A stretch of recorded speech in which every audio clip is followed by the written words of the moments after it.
Hello YouTube, it is Toy Adventures here again with another figure review. And today I have crawled out of my sick little bed to bring you guys the brand new Epic Attack Jurassic World Velociraptor. So as you guys can see, this is of course based on the Jurassic Park 3 Raptor. Funny that this is coming out the same exact year, in fact the same exact time as the Hammond Collection version of this same exact Raptor. And we'll be doing some comparisons between the two. One thing you'll immediately notice right off the bat is that this is a much larger size than our usual Raptors. It's not meant for a different scale, it's just a bigger Raptor for no real reason other than just to be a bigger Raptor. So, pretty interesting there. One thing I want to mention right off the bat before we guys get started, if it sounds like I'm a little out of it, I currently have COVID-19 right now.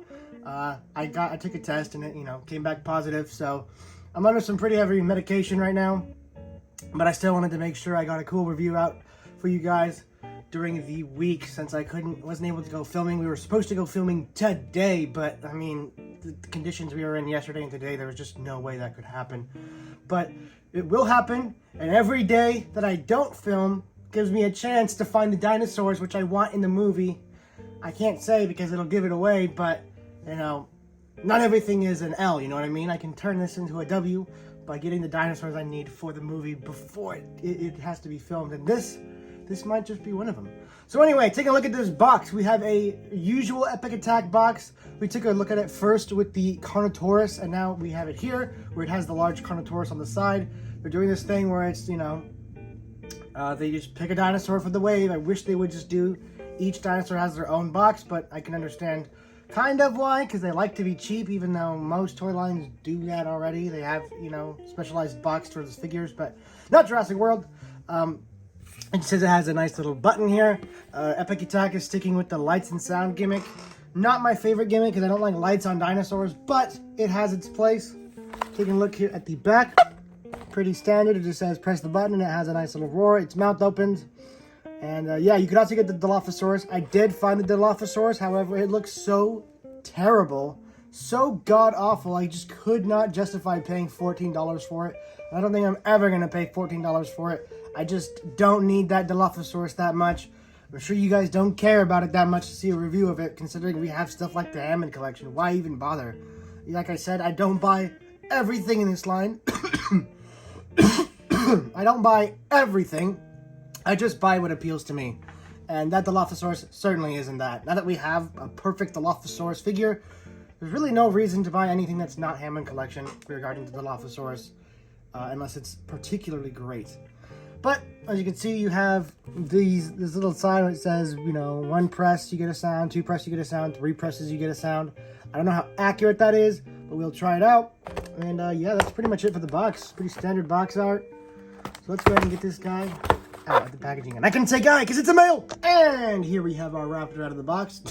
Not much of a box, but you know what I mean. Looking pretty good. The sculpting on this guy overall, taking a quick initial look at it. It's pretty good. Nothing like Hammond Collection, but it is very serviceable. There's its one sound. As you can see, the little wound is lighting up. We'll turn off the lights and take a better look at that in a bit. But first, I just want to take a look at the Raptor itself.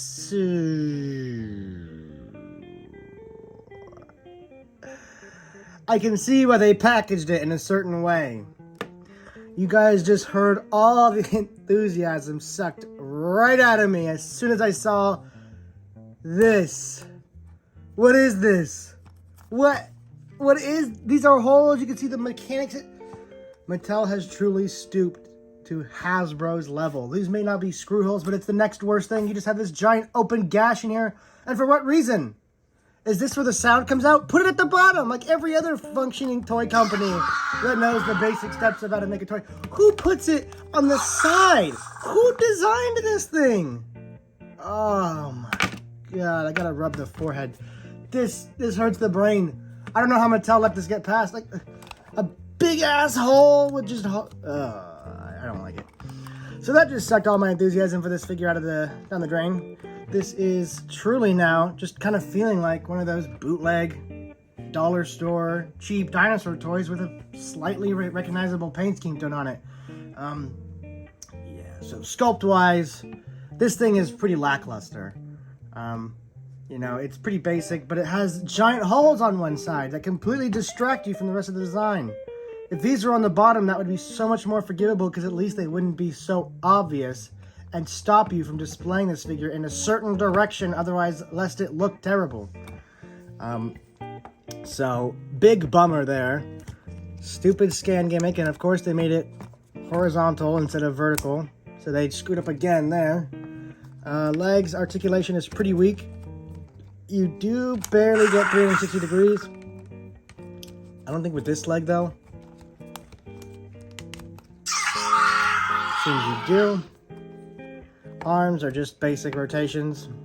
The head is actually articulated, which is nice. So that is actually separately articulated. No real button for that. Some nice quills up there.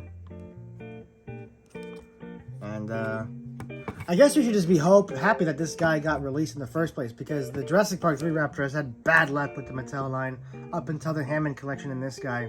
And even with this guy, I would consider it bad luck, because I gotta be honest, I'm not too impressed with this guy so far. But let's take a look at his gimmicks, right? Kill the lights. And then we...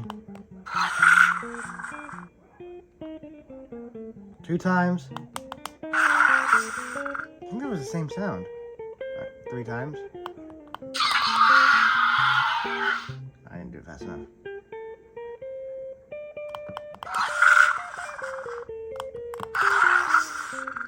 I don't know. Another issue with this guy is he just can't stand well. There's no real convincing pose from the stand. This one looks just a little too low. This one just looks a little too not standing. Yeah, I'm not really impressed. Lights and sounds don't impress me. The sounds are fine because they actually are raptor sounds, but the lights are kind of juvenile. The giant gash in the center is really bad. I never like dinosaurs that sacrifice their sculpt for stupid gimmicks. And that seems to be this entire raptor's gimmick, is just sacrificing its sculpt for stupid gimmicks. So, not super impressed. It's also too big to fit in with your usual figures, and now I will demonstrate that now, showing you the Raptor you should spend $14 on, considering they're the same damn price. Yes, you are paying the same amount of money for both of these figures. And let's just compare the two. Much more articulated, no articulated. Much better sculpt that is uninterrupted by gimmicks. Accurately sized.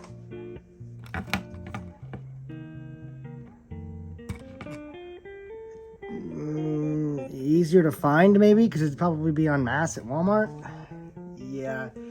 The only thing I can relegate this Raptor to successfully is a background roll. If you maybe get 2 or 3 of the Hammond collections and you just want one more in the background, this is a good, just background Raptor. The size will help him not get lost in the picture as easily. That's really all I can see for this guy. Otherwise, I'd say just save your money for the Hammond collection. Yeah, this guy's really not impressing me too much. Let's go ahead and finally compare him to a regular sized Raptor from our usual line, so you guys get a better idea, because I know the Hammond collections are kind of their own size too. Yeah, this guy does not want to stand. Maybe the standing thing has just been a Mattel thing all along. But yeah, much smaller, or at least this guy's much smaller.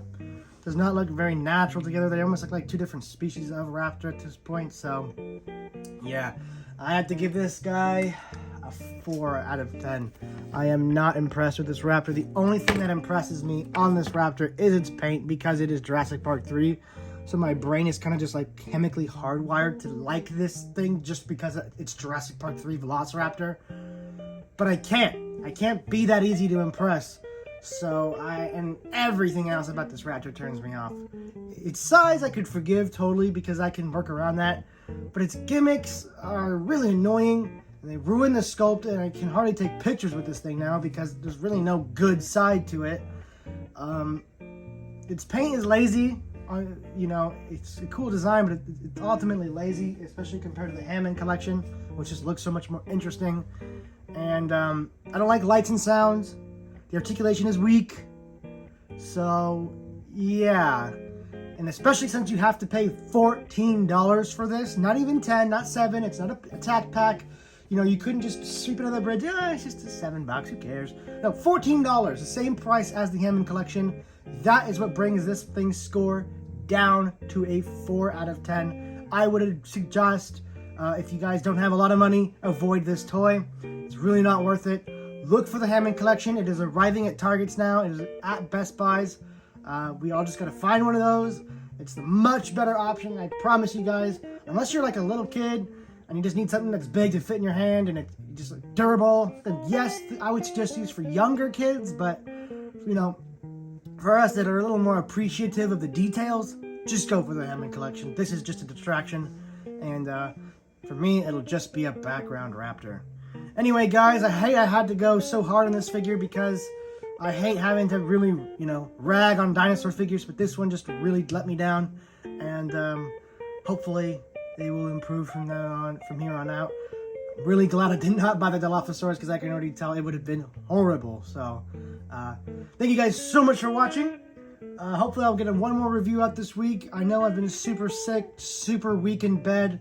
I cannot hardly do anything, hardly walk around the house. It's been a nightmare. I've been having so many medical issues recently, but I will try and get filming at the end of this week, if not next week, and attempt to get back on our regular schedule.